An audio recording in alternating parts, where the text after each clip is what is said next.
친구들 안녕하세요. 홍윤곤 전도사입니다. 오늘도 여러분들과 함께 말씀을 나누도록 할게요. 오늘 말씀 제목은 상상도 못할 능력으로라는 제목으로 함께 말씀 나누도록 하겠습니다. 출애굽기 14장 14절 여호와께서 너희를 위하여 싸우시리니 너희는 가만히 있을지니라. 아멘.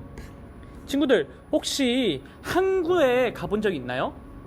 항구에 가면 큰 선박들이 들어오고 나가는 장면을 볼 수 있어요.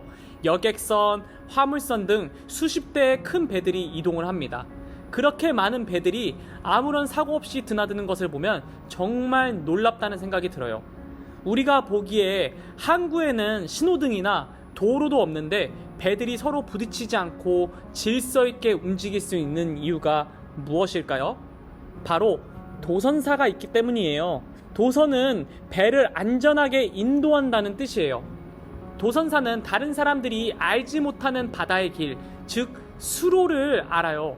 그래서 큰 선박들은 안전하게 항구로 안내할 수 있는 거지요. 그래서 도선사들을 선박의 안내자라고 부릅니다. 크고 작은 여객선과 화물선 그리고 많은 어선들이 안전하게 항구를 드나들 수 있는 이유는 도선사가 있기 때문이에요. 도선사는 비가 올 때나 바람이 불 때나 날이 밝을 때나 어두울 때나 항구의 안전을 위해서 일해요. 만약 도선사의 안내와 도움이 없었다면 많은 배들이 항구 주변의 길을 몰라서 이리저리 헤매거나 배들끼리 서로 부딪히는 사고가 발생할 수도 있어요. 그런데 여러분, 우리의 삶은 큰 선박들이 드나드는 항구보다 더 복잡하고 위험하다는 것을 알고 있나요? 우리에게 앞으로 어떤 일이 일어날지, 어떤 아픔과 어려움을 겪게 될지, 또 어떤 일을 하면서 살아가게 될지도 아무도 알 수 없어요. 당장 내일 일도 알 수 없어요. 그렇다면 우리에게도 우리의 삶의 길을 알려줄 안내자가 필요하지 않을까요? 항구의 도선사처럼 나의 길을 안내해줄 분이 있다면 얼마나 좋을까요? 누가 그런 놀라운 일을 할 수 있을까요? 이 질문에 대한 답이 하나님 말씀에 있어요.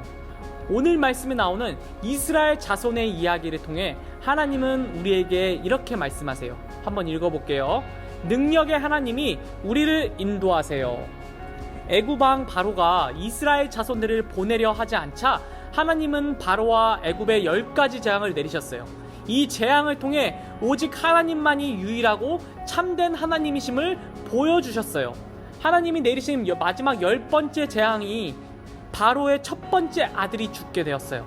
그러자 바로는 두려워하면서 이스라엘 자손들을 보내줬어요.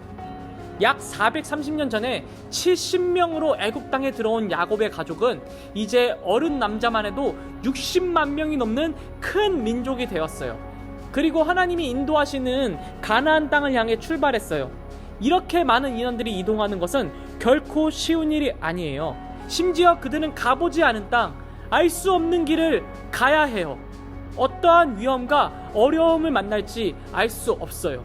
그래서 하나님은 이들보다 앞서가시며 이들의 길을 인도하셨어요. 이스라엘 자손은 하나님의 인재의 상징인 불기둥과 구름기둥을 따라서 광야의 길을 걸었습니다. 낮에는 구름기둥이, 밤에는 불기둥이 항상 그들이 인도하여 지켜주셨어요. 그런데 생각지도 못한 문제가 생겼어요. 여호와 하나님을 인정하며 이스라엘을 보내주셨던 바로의 마음이 변한 거예요. 바로는 이스라엘을 다시 자신의 종으로 삼길 원했어요. 그래서 군대를 이끌고 이스라엘을 뒤쫓기 시작했어요.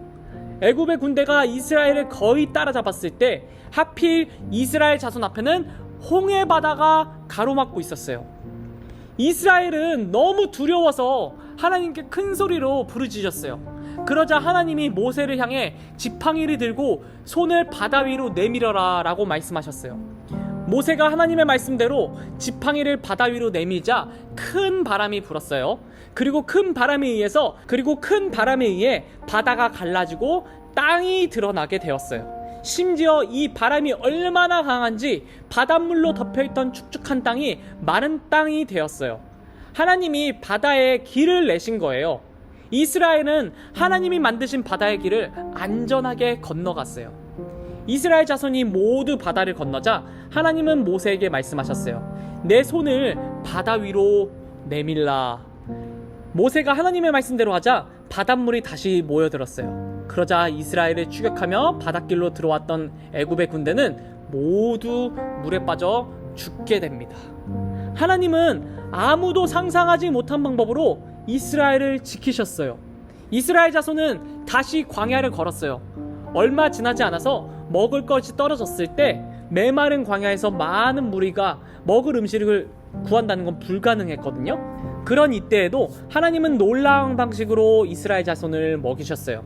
아침에는 만나를, 저녁에는 메추라기를 보내어서 모든 백성들이 배불리 먹을 수 있도록 하셨어요. 그 외에도 하나님은 이스라엘이 광야를 지날 때 필요한 모든 도움을 허락해 주셨어요. 마실 물이 없을 때에는 반석에 물이 나게 하시고 전갈이나 뱀 같은 들짐승의 공격을 받지 않도록 지켜주셨어요. 그리고 험한 길과 거친 모래바람을 지날 때에 신발과 옷이 닳아 상하지 않도록 보호하셨어요. 하나님은 이스라엘 자손이 광야를 지나 가나안 땅으로 들어가는 모든 길을 인도하셨어요. 그리고 큰 능력으로 그들을 도우셨습니다. 때론 원망과 불평으로 하나님의 마음을 아프게 하는 이스라엘 자손을 위해서 하나님은 왜 그렇게 하실까요? 바로 하나님의 약속 때문이에요. 하나님은 그들의 조상 아브라함에게 너로 큰 민족을 이루게 하라라고 말씀하셨어요. 하나님의 약속을 지키기 위해 큰 능력으로 그들을 가나안 땅까지 인도하신 거예요. 그래서 출애굽기 14장 14절은 말해요. 여호와께서 너희를 위하여 싸우시리니 너희는 가만히 있을지니라. 이스라엘을 구원하시고 가나안 땅으로 인도하시는 분은 하나님이세요. 하나님은 능력과 지혜로 이스라엘을 지키실 거예요. 왜냐하면 하나님은 약속을 소중히 여기시는 신실하신 하나님이시고 약속을 이루실 능력의 하나님이시기 때문이에요. 하나님이 우리에게 주신 약속은 무엇인가요? 많은 약속이 있지만 예수님을 믿는 우리에게 주신 최고의 약속은 구원을 선물로 주신다는 약속이에요. 하나님은 우리에게 주신 그 약속을 지키시기 위해 우리를 능력으로 인도하실 거예요. 하나님은 바다에 길을 만드셨고 날마다 하늘에 음식을 내려주셨어요. 또 불기둥과 구름기둥으로 길을 인도하셨어요. 사람이 감히 상상할 수도 없는 방법으로 이스라엘을 구원하신 것처럼 하나님은 놀라운 지혜와 능력으로 우리를 인도하셔서 구원에 이르게 하실 거예요. 이 믿음을 가지고 한번 함께 말했으면 좋겠어요. 능력의 하나님이 우리를 인도하세요. 아멘. 전도사님이 기도하고 예배 마무리하도록 하겠습니다. 사랑해 주님 감사합니다. 이스라엘 백성을 통해서 항상 만나와 메추라기로 먹이시고 입히시고 또 불기둥과 구름기둥으로 지키시고 홍해까지 건너게 하신 주님, 모든 것이 하나님께서 하신 것을 저희는 기억해요.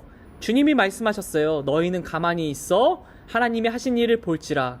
하나님께서 말씀해 주신 대로 우리가 가만히 잠잠히 있어 하나님의 크신 능력을 볼 수 있는 자들이 되길 원해요. 하나님이 우리에게 원하시고 어떠한 뜻을 품고 계신지 우리가 하나님의 뜻을 따라 살아갈 수 있는 한 명 한 명의 친구들이 될 수 있도록 도와주세요.